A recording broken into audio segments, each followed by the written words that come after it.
Hi, sweets. Welcome back. I'm Barbie Jean, your host, and today I'm doing a little educational episode for y'all. We're going to talk about the correlation between ASMR and fetishes and kinks. Like, is ASMR a fetish? I've had someone ask me this question, so I just thought we'd do a little bit of a deep dive into ASMR as a fetish. Is it a fetish? Is it a kink? What are the similarities and the parallels between the two? How does it feel when you speak and whisper into the microphone like this? How do people like it? And is it erotic in nature? I thought about talking fully in my whisper voice this whole episode, but I just honestly, I don't think I can do it. So I'm sorry to you people that are super into ASMR. I'm actually not one of those people that gets that tingle and that sensation in the back of my spine, but a lot of people do. So let's just dive into what it is and kind of the parallels between ASMR and kinks and how maybe ASMR could be a fetish. What do we think? All right, let's get into it. Welcome to Sweet Release Podcast with me, Barbie Jean.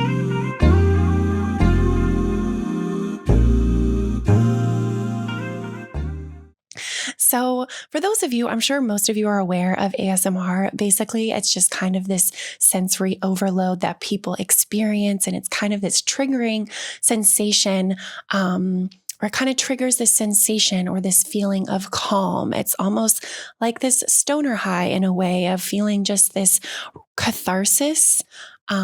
This feeling again of calm. It often helps people fall asleep. I know my partner, he loves ASMR. He listens to it often when he's trying to fall asleep. A lot of people even use it for chronic pain. There's so many reasons people use it, but typically, it's used for this deep relaxation tool. And it kind of triggers this, almost like this psychological, which we'll get into these kind of there's so many parallels between ASMR and kinks and fetishes and like the BDSM community. So that's why I kind of want to do this episode, because I find it to be very interesting because ASMR has been so eroticized lately, to just kind of compare the two and be like, okay, is ASMR a fetish? Like, what do we think about that? So basically it really is this deep relaxation tool that a lot of people use. But as of more recently, all these sluts have, and I'm calling them sluts, but it's basically all these hot girls have started doing ASMR on Patreon, on OnlyFans. Like there's all these ways that women are, capitalizing on this market because so many people love ASMR. So why is this happening? Well, I do feel like, when you experience ASMR, it's kind of like this brain massage that's happening in your mind. And so there's so many different parallels that could, be very similar to an orgasm or to, getting turned on. Like that is also this sort of sensory overload or this brain massage or this psychological release that happens when we orgasm or climax.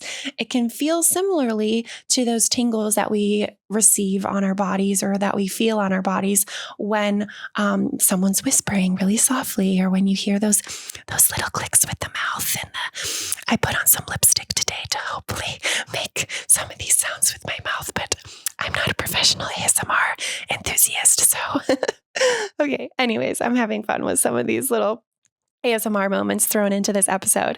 But first, so sensory focus is the first thing I want to kind of compare between the two, because in kinks and fetishes, a lot of fetishes are sensory play.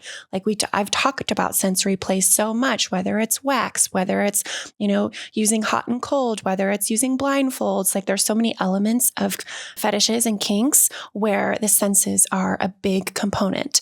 And ASMR, that's the big component. It's the sound, it's the clicks, it's the whispers, it's the breathing. It's all of those elements that create this response on our bodies and this feel-good sensation or this calming sensation. And so there's a lot of similarities there because of this sensory overload that we feel in both spaces.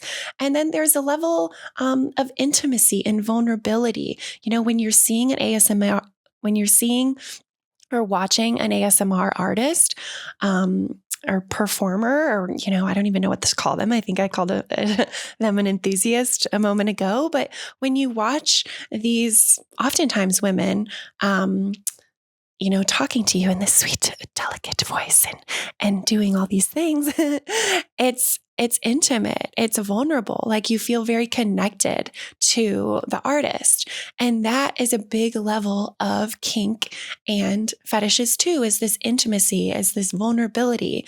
And so when people are watching ASMR artists or listening, you often feel really connected to them. There's this deeper level of intimacy because you feel, it's just like this deeper connection where you feel super intimate in that moment, because it's often like really close on their mouths or their faces. And there's just this level of between the audience and the artist themselves, where there's this level of intimacy. And so that can also often lead to arousal. So that's why it's kind of like teetering on this gray area where it's like, okay, is this a fetish? Is this a kink? Is this something that's meant to turn me on?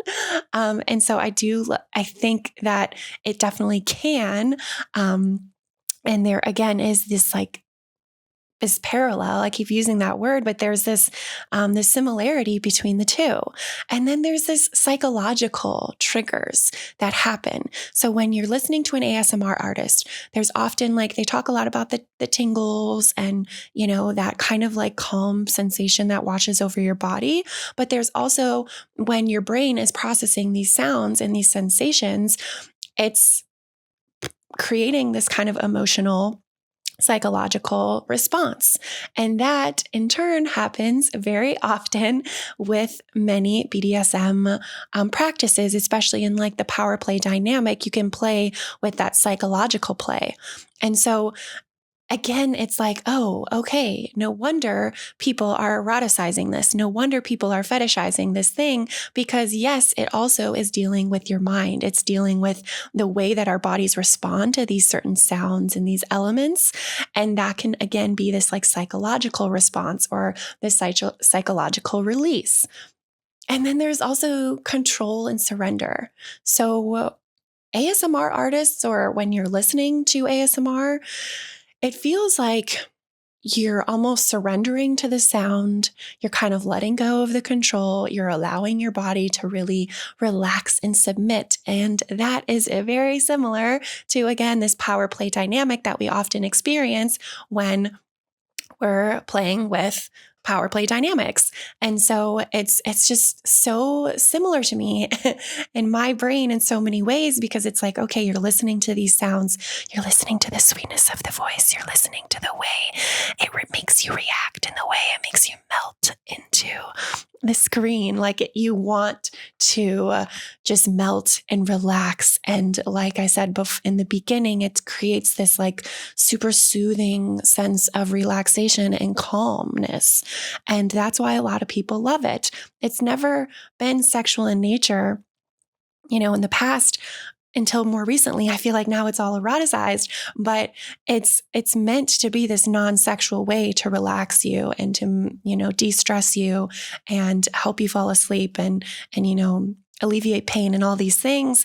But there's this element of surrendering your body to the sounds, kind of like in a meditation. It's very similar, I think, to meditation sometimes, for those people that have this psychological reaction and have this body reaction to it. They're surrendering to the sounds. They're surrendering to the sensations and just allowing it to fill them and relax into it. And so that, I think, is so common too when we're dealing with power play dynamics, because you're surrendering to yourself or to the scene itself, and you're allowing the elements of the power dynamic scene, the sensations, the tools, you're allowing your body to relax and submit to that. So again, I just feel like there's so many similarities here.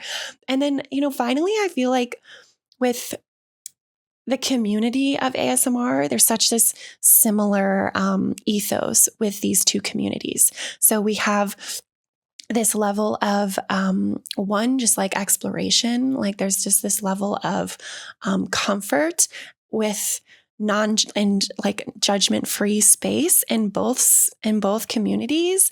And it's just allowing you to like explore and feel judgment free and allow yourself to again, like surrender and submit to these beautiful sensory elements and noises and sounds. And also, I feel like, the ethos of both communities kind of focus on not only exploration and judgment-free space, but also, consent and, feeling comfortable and feeling safe. And I just feel like both communities really focus on that and focus on creating this safe space for you to feel warm and held and loved. And so I love that too. It's very fascinating to think about that. And then, in regards to like specific fetishes, there is an auditory fetish. So you get severely, you're really turned on, or you get really aroused by certain noises and sounds. And a lot of artists have used this to their advantage with latex. Latex is a huge fetish. It's a big one that I'm really trying to get more specific guests on the pod to talk more about this. But a lot of artists or fetishists in the latex community use ASMR elements in their content because the slickness of the latex, or just the sounds that latex can make on your body, or rubbing, that glide stuff all over you. There's just so many elements that people can embrace in both sides that just make it seem like, oh my gosh, like why is ASMR not considered a fetish? But again, it's like, okay, there's elements to it, like the role play elements. There's these, the sensory overload elements, like there's all these elements, the surrender, like all these things that we've talked about that make them feel like, maybe it is a fetish. But there's also, it's deeply rooted in, again, this creation of calm and comfort and relaxation. And that's a tool for that. And so to say ASMR is a fetish, I think is like, it can be one. It definitely can be. If you are into sensory play, if you are into an auditory fetish, if you are into, these role play fantasies, if you're into these psychological triggers, then yes, you can most certainly use ASMR as a kink in that space. But is it a kink and a fetish? No, but can it be? Yes, I think it can. So I know that's been like a gray area for the last few years, where a lot of people are like, ASMR is not a fetish. Why is it being eroticized? Why is it, being used by all these sluts in the space and all these, beautiful people? But the truth is, it can be a fetish. And there's all these comparisons between the two spaces that, in my opinion, make it feel like it most certainly can be eroticized. It most certainly can turn you on.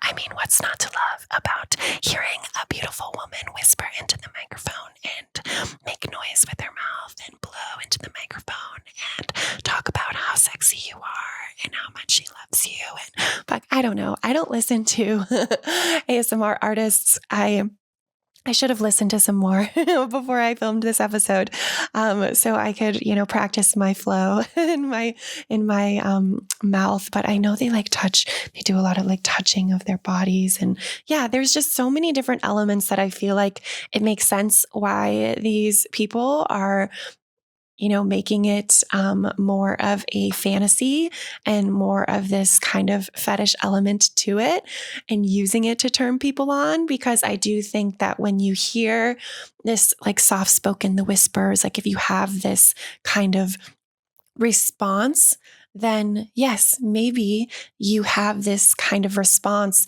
in these other elements in the bedroom. So I just encourage people, if, some of you are watching this and you are just into ASMR, like you were like, oh, ASMR episode, let's listen to this. Let's watch this episode.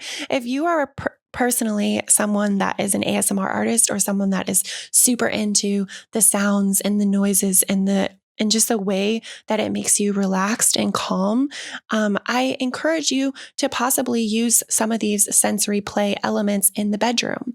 Because if you're feeling really relaxed by the voices and the ASMR artists out there, there's so many ways that you can incorporate that in the bedroom and also feel relaxed. I know I talk so much about how self-pleasure can be so healing. It can be so stress relieving. And again, it can calm you. I was so hungover a couple of days ago and I was like, baby, please I need to relax. I just want to come over and over again. Like, fuck this headache out of me. Right. And so it's awesome to use these tools of, breath work, of meditation, of ASMR in the bedroom as well, in our self-pleasure moments, in our partnered moments, to then lead you to feel more, just secure with your mental health and to lead to just an overall positive well-being.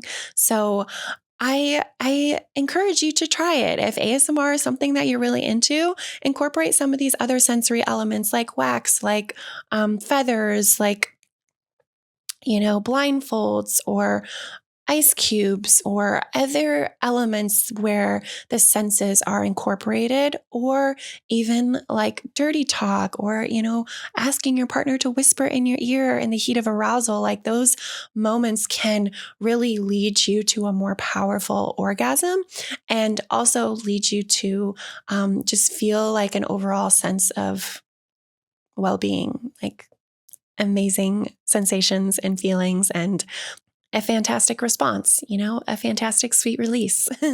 So, and, as you know, I really want that for you. I want you to have those sweet releases. So yeah, I hope you enjoyed this episode. I hope you guys learned a little bit of something about, the correlation between the two and, maybe try it out. So I do want to end this episode with the last time I had that sweet release, which was just last night before I went to bed. I had to vibe one out real quick. It's fun. Like, sometimes, my partner and I have a lot of day sex. So we had day sex yesterday and I came a bunch of times, but then even before I go to bed, I feel like I still have to have a quick one before I go to bed. And he was still watching some TV. So I just had a little vibe moment with myself. And again, it relaxed me. Some people use ASMR before they go to bed. I like to vibe it out. But again, there's these comparisons between the two. So let's just encourage each other to welcome those sweet releases and welcome the exploration of trying something new. Thanks so much for coming back week after week. I love you guys so much. Be sweet to yourself and be sweet to those erotic sensations that move through you. Love you guys. Bye.